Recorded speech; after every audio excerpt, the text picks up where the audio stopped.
can't be the underneath of it has just been undermined. The whole thing's fallen in, and now it just is, if anyone goes near it, it's an absolute danger. So Roy is on the fire mission. He's got it in his head, we're gonna have to stock up for winter, wood. So that's what we're on with yesterday and today. Brought a load of tree fall back, split the tree fall, thrown it in the shed. That's for the house fire, and then we're gonna sort out some stuff for the boiler as well. See them buzzards there above that tree? There's a buzzard above it.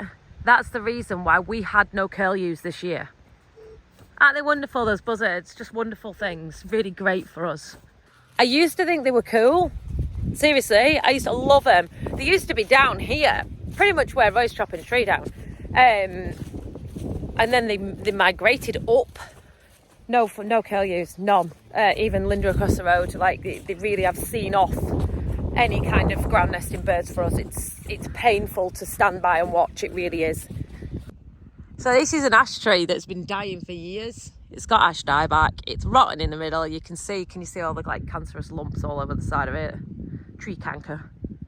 It is going. Is it opening?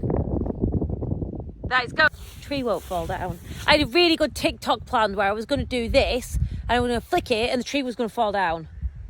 Now I can't do that. So we're just going to get to Merlo to shove it over. Must not have been quite as dead as we thought it was. Well, I was going to push it over with a Merlo. But I'm still going to try and do this because I really want to. It's why I get in trouble. Can you tell why I get in trouble? Can you see?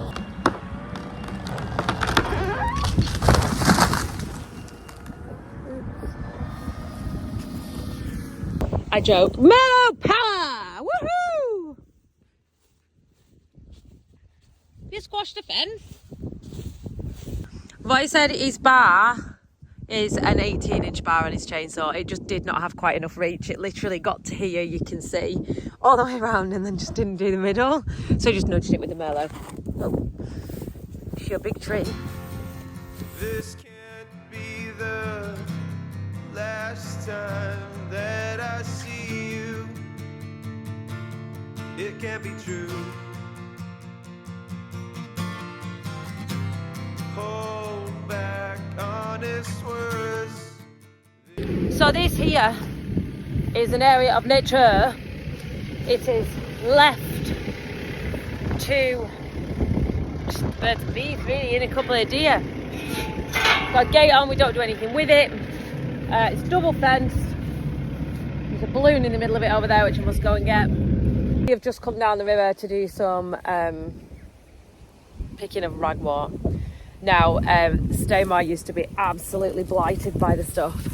So we used to spend about 4 or 5 days every year picking it. It was awful. Hold on, I need 2 hands, stay there. So you want to get the root, basically. Looks like this. Obviously wearing gloves. It's not right good for your skin. Not that Roy cares. And it gets quite big. Looks like this. So yeah, I'm just gonna put it all out. It escaped from the Oxford Botanical Gardens in 1974. Yes, I did just Google that, but I knew it had escaped from like a domesticated kind of garden. And it is incredibly invasive. It just spreads across the countryside. You'll see it along roadsides, which is fine. That's absolutely fine until it makes its way into our fields. And it is incredibly bad for the liver of the animals that consume it when it's dry. It's very sour, and as I can smell on my fingers, which I shouldn't be able to, it's quite a horrible kind of thing to pull.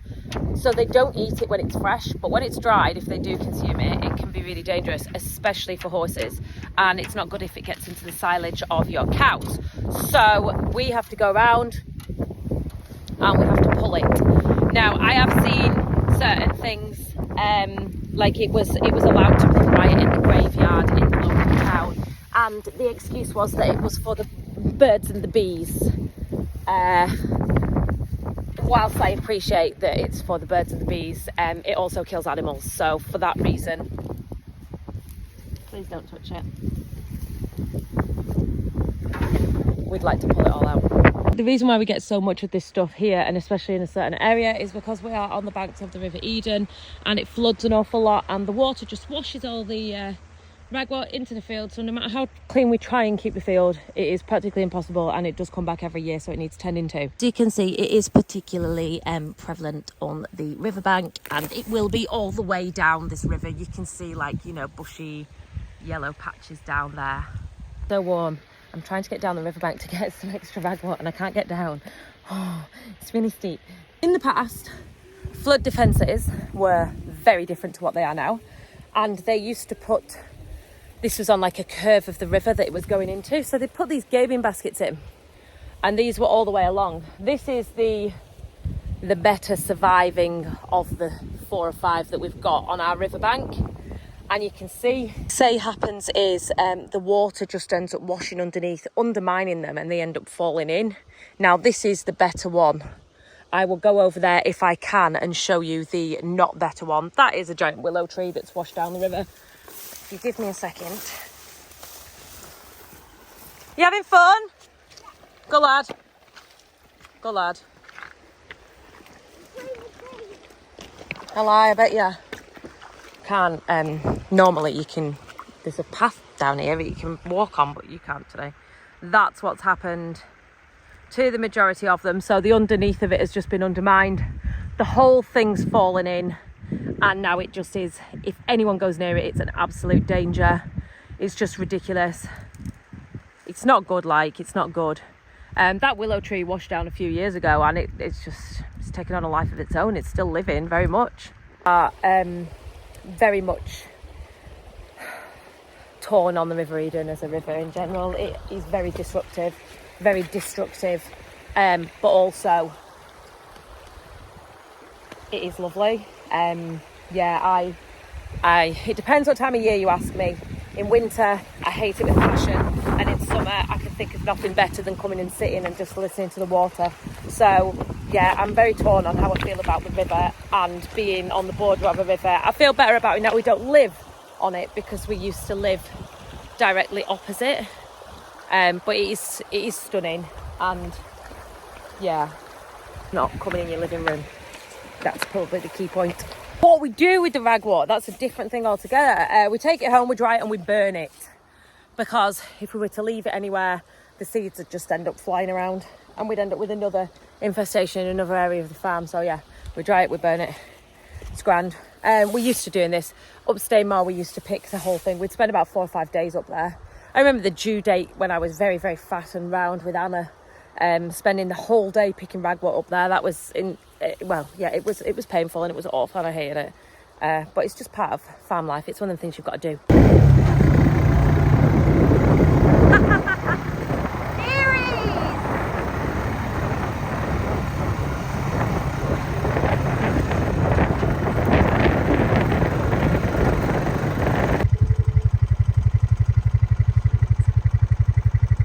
So me and Ray are just putting all the tyres on the pit. Dead exciting. I'll show you anyway. Fills in 10 minutes, doesn't it? It can't be true.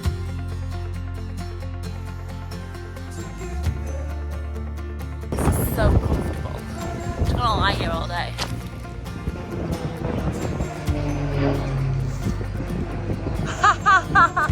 Aviation updates! Did that on purpose. It's totally showing off. So our friend Malcolm's just called by, and he's got he works for a company called Seba Contracts. He's right behind me, and he's bringing some tarmac that they had spare, and he was just needed somewhere to tip it, so he's gonna tip it here. Absolutely tip it down. People wonder why I wear hats. This is why, because I've got clean hair and now it's raining. I'm really wet. I need to go and sort myself out.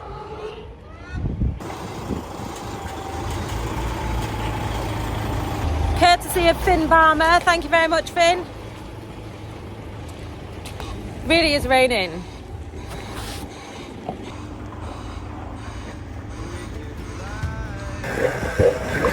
Why are wagons so exciting?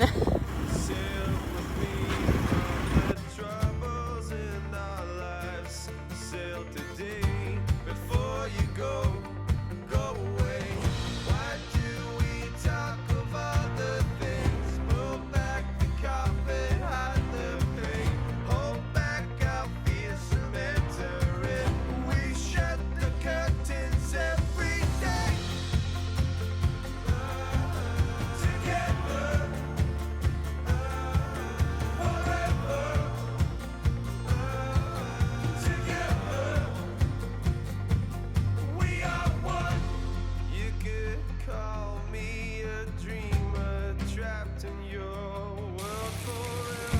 So hot. Throw away the key. So this would go totally hard like a road. So we need to spread it out before it goes really hard in those big lumps. So if we spread it out, it'll be really easy to break up just because it's on uneven, crappy ground. So I'm just going to take this away because obviously I didn't think of rubber tyres. And I'll go and get the Merlo, which will be a little bit easier to pull it.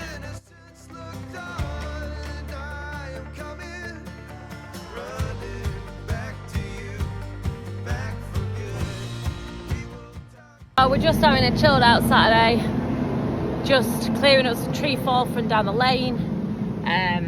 Here, a bough off that tree up there had dropped, and we're just taking what we can for useful firewood, and the rest we've piled it up on a bonfire or snap it up with some sticks, which are always handy for the boiler.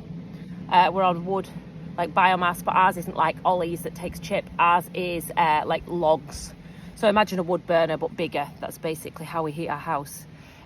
So to do that, we go all the way around the farm and we forage all the wood from on the land. And we also get some delivered as well. So that might seem pretty idyllic. Yeah, it's a full-time job collecting wood, to be fair, to keep us warm throughout winter. A nice juicy piece of half wood. You can totally see why this tree fell down. Like, there's just no middle to it. It's rotten.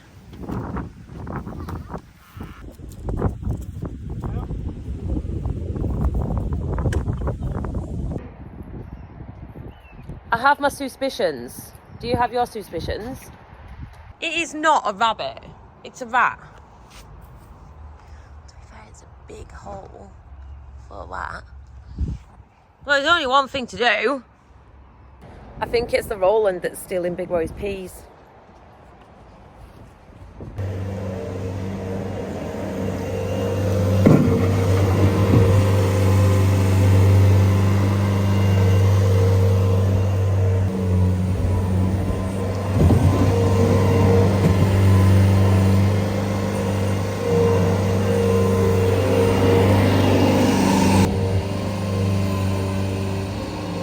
This is proving very disappointing. So I've got a sheep with a sore foot. They were the cast yows, shall we call them. The ones that either had bad feet, mastitis, that sort of thing. They were going tomorrow, but this one sheep will still no doubt be lame by then. No, they were going on Tuesday, sorry. I don't think it's going to happen, so better just catch her and doctor her up. She's sat over there. It's just a tiny paddock at Roy's dad's house, and yeah, that sheep there, the black one against the fence, that's the one I want. That didn't go as expected. So we couldn't catch a sheep because she was naughty. So then we pushed her down to this corner of the field. That back in the day there was a little pen. All I wanted to do was do her feet. That's it. That's all I wanted to do. Anywho, I'm going to pick those up where they were thrown.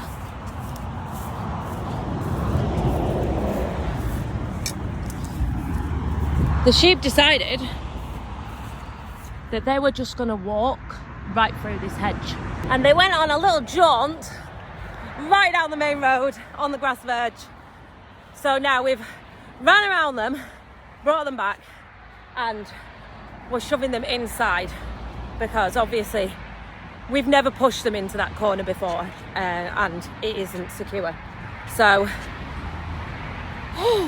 it's normally a field for horses, this, and obviously horses wouldn't get under a hedge because they're rather large, but sheep are rather small. So they're in what we call the lean-to. They can stay in there. We'll give them hay, bed them down, and then they'll possibly go next Tuesday, to be fair. There's no reason why they can't stay in there though for a bit. So exhausted. That's one of the downsides to being really well situated but farming on a main road, that if anything does escape, say for instance you were up Fellside somewhere and something escaped, it's generally only on a country road.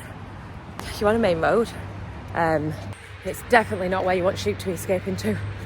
And whoever that lovely lady was with red hair that tried to help us, you're an angel. Just doing nighttime checks. I wish I wouldn't have started the quad bike because all the cows are feeling annoying. You're just being annoying in general.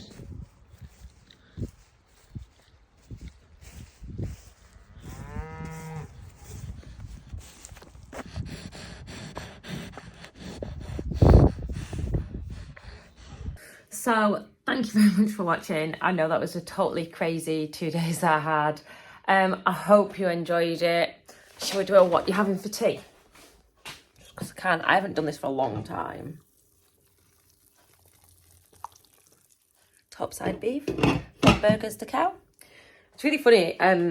HelloFresh got in touch the other week and asked if I wanted to do advertisements on YouTube for HelloFresh and they were going to pay me. And I had to say no. Not that it wouldn't have been fun. And they do actually source all of their things from local, like as locally as possible. It's not like they're flying it in from Taiwan and stuff. But like, do you know what I mean? That's my thing. We rear on the farm, and it just wouldn't have gone down too well. But yeah, fun fact of the day. Charlotte's got morals, who knew? I hope you enjoyed it. Don't forget to like, share, subscribe, and I'll hopefully see you next time.